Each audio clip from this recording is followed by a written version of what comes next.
Hey there, retro gaming fans, welcome back to the channel, and if you like this sort of content, make sure you smash that like button, sub to the channel, and do all that little stuff that makes the hair on the back of my neck rise and my toes go tickly. This is the Console Time Machine, where we go back, and today we are talking about FlatOut Ultimate Carnage on the Xbox 360. It is almost 20 years old, and this game still smacks today. We're going to talk about what there is in the game, its relationship to the newer games like Wreckfest, and why I think you should pick it up and try it again if you missed it the first time round, because I think this is one of the most underrated Xbox 360 games of all time. So if you've been to the channel before, you know this is pretty chill. I'm going to give you some facts about the game, and I'm going to do it over the top of the gameplay. So I have started the FlatOut mode, which is basically the career stroke story mode, where you unlock the cars, the tracks, and work your way through various championships to get first place gold trophies. So it unlocks more as you go, and it obviously gets progressively harder. Pretty standard model for this type of game. But yeah, really loved it, and the gameplay will be going in the background. There'll be times when I will just let the gameplay run, because I think it's pretty impressive stuff.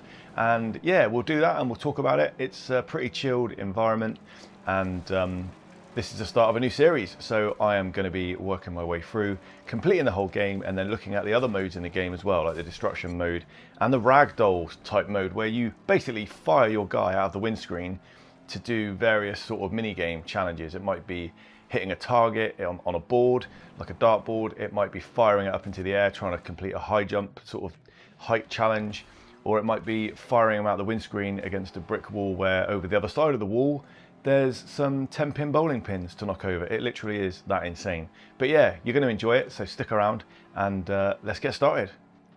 So before Wreckfest, before modern destruction racers, there was this FlatOut Ultimate Carnage on the Xbox 360. And honestly, this game still feels absolutely insane. It came out in 2007 by Bugbear Entertainment. It's the same developers that have created Wreckfest, and FlatOut Ultimate Carnage took arcade racing and destruction derby and complete chaos and just smashed it all together. Today we're starting a full playthrough. As you can see, I've started race 1 of the first set of races in the story mode, the FlatOut mode. And it's crazy to think this game is like 20 years old. It still holds up today. Graphically, the sound is great. I've turned the music down because of copyright strikes, but you can see graphically, even on this first car and first track, that, you know, the sunlight looks amazing. Just look at that. The shadows are great. It's very smooth. The damage model is insane. The destruction environments, it's just, you know, everything about it just set the tone for later games. And if it wasn't for this, we wouldn't have Wreckfest and Wreckfest 2 that we're lucky enough to have today. So what made this game so special? Well, it definitely wasn't trying to be realistic, was it? It's racing at full speed, but also, in addition to what you get with the speed effects, you get the explosions, you get the barriers shattering, you get debris everywhere, and somehow it all comes together and works like crazy. At the time, and really still now, this is seriously impressive stuff. This game had 40 vehicles, 40 odd tracks, thousands of destructible objects dotted around you, and up to 12 cars racing on the track at once. So it was great. And back in 2007, you know, some of this stuff was a bit ahead of its time, if I'm honest, really pushing the Xbox 360 to the limits of what it could do. Now, this is the interesting part. The developers behind this game, Bugbear Entertainment, years later went on to create Wreckfest. And once you know that, you can instantly see the connection. I mean, if you didn't know that already, then that on its own is a reason to go back and try this. You know, the heavy crashes combined with the soft body physics damage system, the focus on fun over realism, that really is the blueprint for Wreckfest, and this is one of the games where it all started. FlatOut wasn't just normal racing either. There was traditional races like this one. There's destruction derby events, which we'll get to later. There's stunt modes, there's timed challenges, but there's the legendary ragdoll mini games, and they were absolutely ridiculous. Like I said earlier, you launch your driver through the windscreen. It might be into bowling pins, basketball hoops.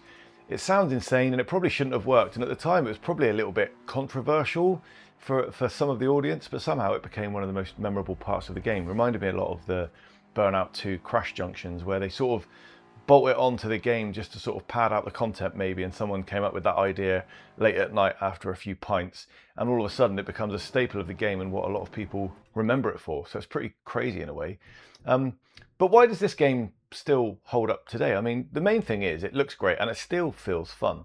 The key is you don't need hours of setting stuff up. You don't need any tuning. You don't need endless menus.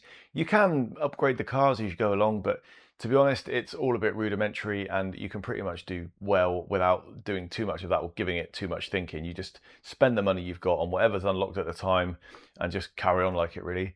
But within seconds of starting it, everything's there. You're involved, you're off the start line, and the destruction is instantly in front of you. It's absolutely amazing, and it keeps you hooked. So this is just the start of my series. I'm going to be completing the whole game, unlocking all the cars, all the tracks, and all the chaos. I'll be then working my way through any of the other game modes and going for gold medals in the ragdoll mode, and that's going to be a hell of a blast. I might even do that on a live stream so people can watch it in real time and see the combination of the fun, the laughs, and the probably frustrated looks on my face, because some of them I remember were an absolute challenge. So do you think this was the true beginning of games like Wreckfest, and how do you think the relationship shapes up? Let me know in the comments. I'm going to leave the gameplay running. As you can see, we're on to another race now. One of the things I really love about this is the multiple routes that you can take, and the fact that the AI are so unforgiving. I mean, they don't just hand this game to you on a plate and just let you get out in front. They not only go for you, but they go for each other. So you're never really out of a race. That's another interesting thing about it. You can be quite near the back, but you know, because they take each other out, you can sometimes come around a corner and there's people in the hedge, or somebody facing backwards, or two of them pushing each other off a cliff or off the track. So you've got to really persevere with it, and that's what I love about this game. So I'm really looking forward to going back through this. Do join me on the journey. It's going to be fantastic. I'm going to let some of the gameplay play out now, and you'll see that we're going for gold medals in the first set of races and the first 2 cups. So I think there's 2 races in the first cup and 3 in the second, so a total of 5 races.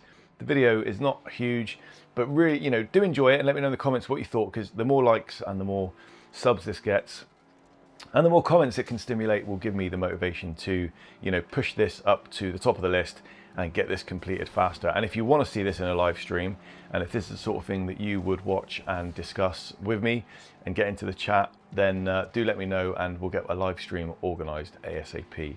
So thanks for joining me. You have been fantastic. I have been the Console Time Machine, and we will be going back again soon. Before I go, don't forget to click on the video on the screen right now, because it is another absolute banger. We'll see you next time. Peace.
you.